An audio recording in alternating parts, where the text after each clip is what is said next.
बोलो श्री रामचंद्र की जय, सीता माता की जय, बाबा हनुमान की जय।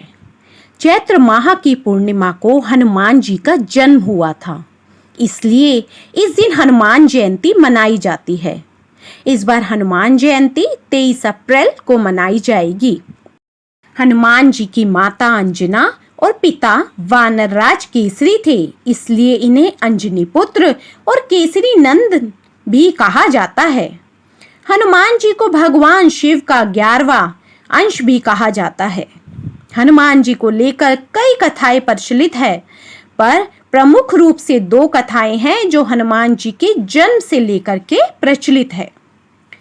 माता अंजना ने अपने बचपन में एक बंदर को पैरों पर खड़े होकर ध्यान लगाते देखा, तो उसने उस बंदर को फल फेंककर मार दिया। वह बंदर एक ऋषि में बदल गया और उसकी तपस्या भंग होने पर वह क्रोधित हो उठा। उसने अंजना को श्राप दे दिया कि जिस दिन उसे किसी से प्रेम हो जाएगा उसी क्षण वह बंदरिया बन जाएगी। कुछ समय बाद अंजना माता जंगलों में रहने लगी। वहां उनकी भेंट केसरी से हुई, जिससे प्रेम होने पर वह बंदरिया बन गई। और केसरी ने अपने बारे में बताते हुए अंजना को बताया कि वह बंदरों का राजा है। केसरी की ओर से प्रस्ताव रखने पर अंजना विवाह के लिए मान गई और दोनों का विवाह हो गया।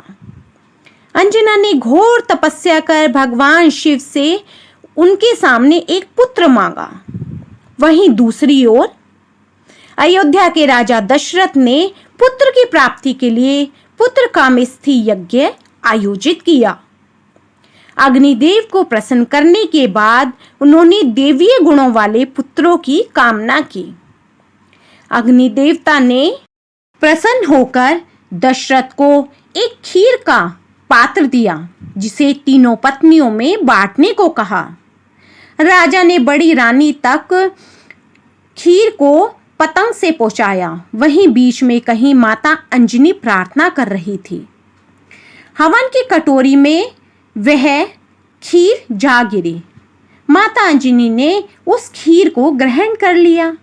उसे खाने के बाद उन्हें लगा जैसे गर्भ में भगवान शिव का वास हो गया। इसके पश्चात उन्होंने हनुमान जी को जन्म दिया। बोलो बाबा हनुमान की जय। एक अन्य कथा के अनुसार सूर्य के वर से सुवर्ण के बने हुए सुमेरु में केसरी का राज्य था। उसकी अति सुंदर अंजना नामक स्त्री थी।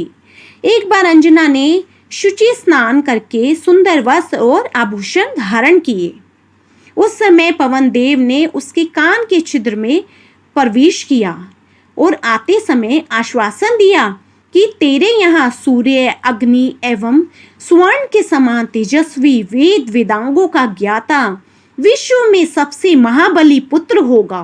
और ऐसा ही हुआ। माता अंजना ने हनुमान जी को जन्म दिया। कुछ समय बाद सूर्योदय होते ही बालक को भूख लगी। माता फल लाने गई ही थी कि इधर लाल वर्ण के सूर्य को फल मानकर हनुमान जी उसको लेने के लिए आकाश में उछल गए। उस दिन अमावस होने से सूर्य को ग्रसने के लिए राहु भी आया था, पर हनुमान जी को दूसरा राहु मानकर वह वहां से भाग गया। तब इंद्र ने हनुमान जी पर वज्र से प्रहार किया, जिससे हनुमान जी मूर्छित हो गए।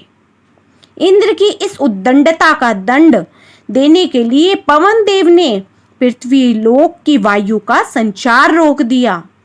तब इंद्रदेव ने अपनी किए की माफी मांगी और भगवान शिव ने हनुमान जी को ठीक किया, जिसके बाद पवन देव मान गए और पृथ्वी पर वायु का संचार पुनः सुचारू रूप से संचालित किया गया। तब ब्रह्मा आदि सभी देवताओं ने हनुमान को वर दिए। इस प्रकार के वरों से प्रभाव से ही आगे जाकर हनुमान जी ने अमित पराक्रम के काम किए। बोलो बाबा हनुमान की जय।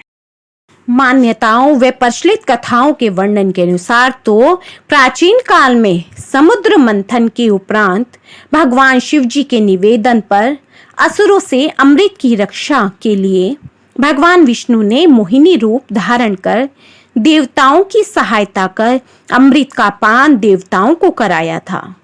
परंतु भगवान विष्णु जी का दिव्य रूप मोहिनी देखकर महादेव कामातुर हो गए, जिससे उनका वीर्यपात हो गया।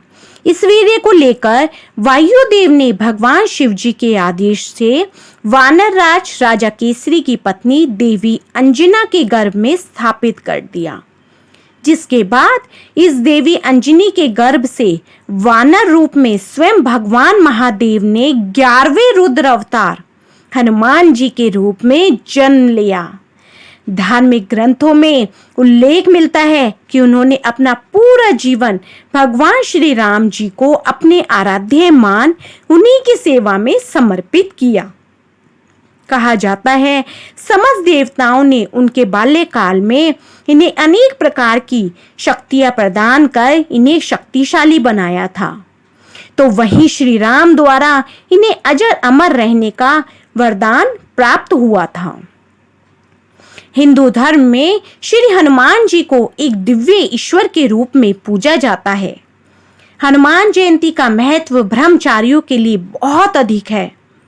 हनुमान जी के ऐसे कई नाम हैं जिनके माध्यम से भगवान हनुमान अपने भक्तों के बीच जाने जाते हैं, जैसे बजरंगबली, पवनसुत, पवन कुमार, महावीर, बालीबीमा, मरुतसुता, अंजनीसुत, संकटमोचन, अंजने, मारुति, रुद्र इत्यादि।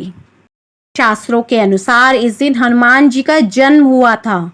यही कारण है कि इस दिन को बहुत धूमधाम से मनाया जाता है। इसके अलावा इस दिन पवन पुत्र कहलाने वाली बजरंगबली की विधिवत पूजा अर्चना की जाती है। धर्म ग्रंथों में हनुमान जी को संकट मोचन कहा जाता है। इसमें किए गए उल्लेख के अनुसार इनकी पूजा से केवल इनकी कृपा प्राप्त होती है, बल्कि इनकी कृपा मात्र से ही जीवन सुखदायी होता है। और चूंकि इन्हें संकट मोचन कहा जाता है, तो जाहिर सी बात है कि जिस पर इनकी कृपा होगी उनके जीवन से समस्त प्रकार के संकटों का टलना तो लाजमी है।